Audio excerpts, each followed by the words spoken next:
Welcome to cricket. Andhra Pradesh endowment officers ఎగ్జామ్‌కి సంబంధించి second పేపర్‌లోని ముఖ్యమైన బిట్స్ సీరీస్‌లో డైలీ డోస్ సీరీస్‌లో 62nd డేకు స్వాగతం, సుస్వాగతం. ఈరోజు 40 క్వెషన్స్‌లో ఫస్ట్ క్వెషన్, హిందూ దత్తత చట్టం ప్రకారం దత్తత తీసుకునే వ్యక్తులు, ఇచ్చే వ్యక్తులు డబ్బులు తీసుకోవడం అనేది నిషేధం. Next, care and protection children act చేయబడిన సంవత్సరం 2000 సంవత్సరంలో జరిగింది. Next question, garden of the world act చేయబడిన సంవత్సరం 1890. నెక్స్ట్, దత్తత తీసుకున్న వ్యక్తికి ఒకరికంటే ఎక్కువ మంది భార్యలు ఉంటే దత్తత తీసుకున్న పిల్లవాడికి ఎవరు తల్లిగా వ్యవహరిస్తారు అంటే, అందరికంటే వయసులో పెద్దగా ఉన్న తల్లిగా వ్యవహరించాలి. నెక్స్ట్ క్వశ్చన్, ఒక హిందూ మహిళ హిందూ అబ్బాయిని దత్తత తీసుకోవడానికి వారిద్దరి మధ్య ఎంత వయసు వ్యత్యాసం ఉండాలి అంటే 16 సంవత్సరాలు. నెక్స్ట్, ఒక హిందూ పురుషుడు హిందూ అమ్మాయిని దత్తత తీసుకోవడానికి ఇద్దరి మధ్య ఎంత వయసు వ్యత్యాసం ఉండాలి అంటే 21 సంవత్సరాలు. నెక్స్ట్, దత్తత ఇవ్వడానికి అర్హతలు: భార్య చనిపోయిన పురుషుడు, భర్త చనిపోయిన మహిళ, తల్లి తండ్రి లేకపోయినా బాగోగులు చేసే సంరక్షకుడు. నెక్స్ట్, నాయర్లలో ఉమ్మడి కుటుంబాన్ని ఏమంటారు అంటే తార్వాడ్ అంటారు. నెక్స్ట్, భార్య మనోవర్తి గురించి పేర్కొనబడిన సెక్షన్ ఏది అంటే సెక్షన్ 1. నెక్స్ట్, నంబూద్రిల ఉమ్మడి కుటుంబం అయిన ఇల్లంలో కుటుంబ పెద్దను ఏమంటారు? ఆన్సర్ కర్ణవన్ అంటారు. నెక్స్ట్ క్వశ్చన్, హిందూ వారసత్వ చట్టం 1956 అమల్లోకి రాకముందు గయాబాగా వారసత్వం ఏ రాష్ట్రాల్లో ఈ విధానం అమల్లో ఉంది? పశ్చిమ Bengal, Assam. Next, guardians and words చట్టం 1890 ప్రకారం పిల్లలను దత్తత తీసుకోవాలంటే పిల్లవాడు, ఇదంతా కూడా హైలైట్ కావాలి, పిల్లవాడు మైనర్ అయి ఉండాలి, అనాథ లేదా వదిలివేయబడిన పిల్లవాడు అయి ఉండాలి. నెక్స్ట్, భారతదేశంలో ఎన్ని సాంప్రదాయ భాషలు సంఖ్య కలదు? ఆన్సర్ 22. నెక్స్ట్, సంతాల్, ముండా, హో అనే గిరిజన తెగలు ఏ భాష కుటుంబం కిందికి వస్తారు? ఆన్సర్ ఆస్ట్రిక్ భాషా కుటుంబం. నెక్స్ట్, సింధు శబ్దం కాలక్రమంలో ఏ శబ్దంగా మారింది అంటే హిందూగా మారింది. నెక్స్ట్, కుటుంబ పరిణామ క్రమానికి సంబంధించి మోర్గాన్ ప్రకారం ఏకరక్త కుటుంబం, పువులియన్ కుటుంబం, సిండయాస్మిన్ కుటుంబం, పితృస్వామ్య కుటుంబం, ఏక వివాహ కుటుంబం. నెక్స్ట్, ఒక విషయం నేను మీకు చెప్పాలండి. ఇక్కడ మనకు కొంతమంది వ్యక్తుల పేర్లు ఇచ్చి ఈ కింద వాక్యాల్లో ఆ వ్యక్తి ఏమని అన్నాడు, ఈ కింద 4 వాక్యాల్లో ఆ వ్యక్తి చెప్పిన వాక్యం ఏది అలానే అడగచ్చు. లేదా ఒక వాక్యం ఇచ్చి ఈ కింద ఆప్షన్స్‌లో కింద ఉన్న నలుగురిలో ఆ పైన వాక్యం చెప్పినదెవరు అలానే అడగచ్చు. అంటే ఒక వ్యక్తి చెప్పిన మాట అనేది ఇక్కడ చాలా కీలకం. ఈ యొక్క బిట్స్‌లో నేను ఇంతకుముందు మీకు చెప్పాను. సో, అగైన్ చెప్తున్నాను. ఫర్ ఎగ్జాంపుల్, కుటుంబ పరిణామ క్రమానికి సంబంధించి మోర్గాన్ ప్రకారం అని అన్నారు కదా! సో, అలా మోర్గాన్ చెప్పిన మాటలు చాలా కీలకం. నిన్న రాబర్ట్ గురించి వచ్చింది. సో, అలా ఆ విషయాలకు సంబంధించి నేను మీకు చెప్పేదేంటంటే, ఆ వ్యక్తుల పేర్లు, వాళ్ళు చెప్పిన మాటలు మీరు సెపరేట్‌గా ఒక బుక్‌లో నోట్ చేసుకోండి.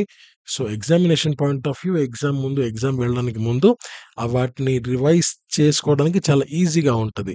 ఎందుకంటే నేను పీడీఎఫ్ ప్రొవైడ్ చేస్తాను. బట్ ఆ పీడీఎఫ్‌లో మనకు కష్టంగా ఉన్న ఇలాంటి బిట్స్ ఎక్కడ ఉంది అనేది మనం ఎంచుకోవడం కష్టం. సో, నెక్స్ట్ ఫ్యూచర్ వీడియోస్‌లో నేను అవన్నీ ఒక వీడియోగా చేయడానికి ప్రయత్నిస్తాను. బట్ అది ఖచ్చితంగా చెప్పలేను. సో, మీరైతే నోట్ చేసుకోవాల్సిందిగా నేను కోరుకుంటున్నాను. మీకు అది చాలా ఉపయోగపడుతుంది అలా చేస్తే. నెక్స్ట్ 1657 క్వెషన్, తాత మనవలు ఇలా 3, 4 తరాలతో కూడిన కుటుంబం విస్తృత కుటుంబం. తర్వాత భార్యాభర్తల సంబంధానికి, బాంధవ్యానికి అధిక ప్రాధాన్యం ఇస్తే ఆ కుటుంబం పేరు వైవాహిక కుటుంబం. నెక్స్ట్ అధికారానికి విశేష ప్రాధాన్యం ఉంటూ తల్లిదండ్రుల పిల్లల సంబంధాలపై ఆధారపడిన కుటుంబం ఏక రక్త కుటుంబం. నెక్స్ట్ నాయర్ల కుటుంబం దేనికి ఉదాహరణ అంటే ఏక రక్త కుటుంబానికి ఉదాహరణ. నెక్స్ట్ క్వశ్చన్, తండ్రి ద్వారా వంశానుక్రమం సంక్రమిస్తే ఆ కుటుంబం పేరు పితృవంశీయ కుటుంబం. తల్లి ద్వారా వంశానుక్రమం సంక్రమిస్తే ఆ కుటుంబం పేరు మాతృవంశీయ కుటుంబం. తర్వాత భార్య భర్తతో కలిసి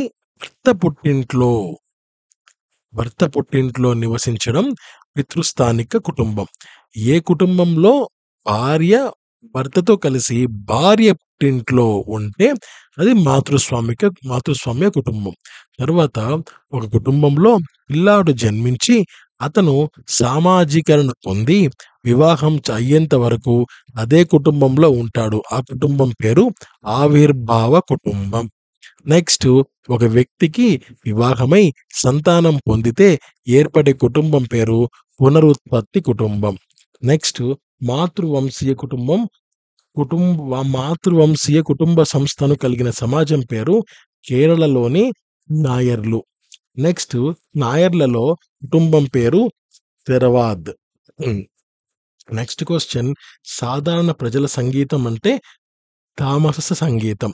నెక్స్ట్ కమిటీ మండలిచే ఆమోదించబడిన తీర్మానములను కార్యనిర్వహణాధికారి తప్పనిసరిగా పాటించి తీరాలి.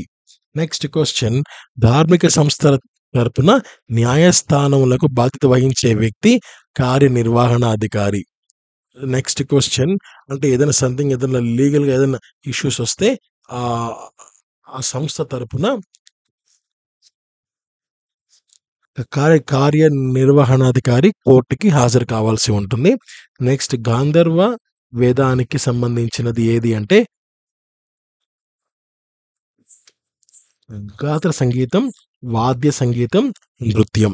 నెక్స్ట్ కేవలం మహిళతో మాత్రమే ప్రదర్శింపబడే సాంప్రదాయ నృత్య రీతి ఏది అంటే మోహిని అట్టం.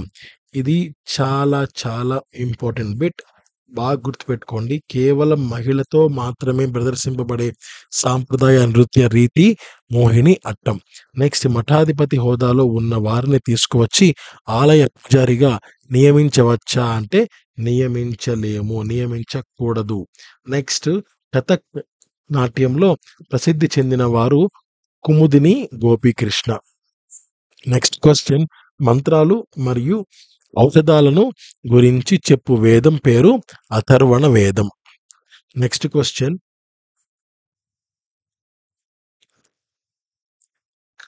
కర్రతో చేసిన శిల్పాలను ఏమంటారు అంటే గారు శిల్పం అని అంటారు. Next question, marriage and families in India పుస్తక రచయిత పేరు ఎంకే కపాడియా. నెక్స్ట్ క్వశ్చన్, ఏదైనా మత సంస్థకు లేదా ట్రస్టుకు ఎన్నికైన వారి సభ్యుల పదవీ కాలం 2 సంవత్సరాలు. నెక్స్ట్ క్వశ్చన్, సేవా ఇనాములు ఎవరికి ఇవ్వబడ్డాయి అంటే వడ్రంగులు, బట్టలు ఉతికేవారు, కుండలు చేసేవారు.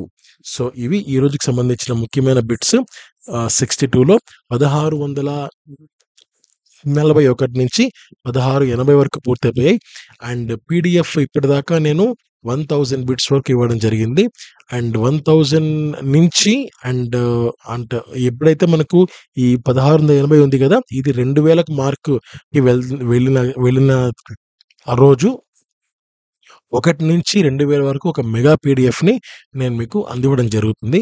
సో అంతవరకు ప్లీజ్ వెయిట్, ఇబ్బంది ఏం లేదు. ఇంకొక 1 వీక్ ఆర్ 10 డేస్లో ఆ పీడిఎఫ్ని నేను రిలీజ్ చేస్తాను. So thank you so much. Have a great day. నమస్తే. జై హింద్.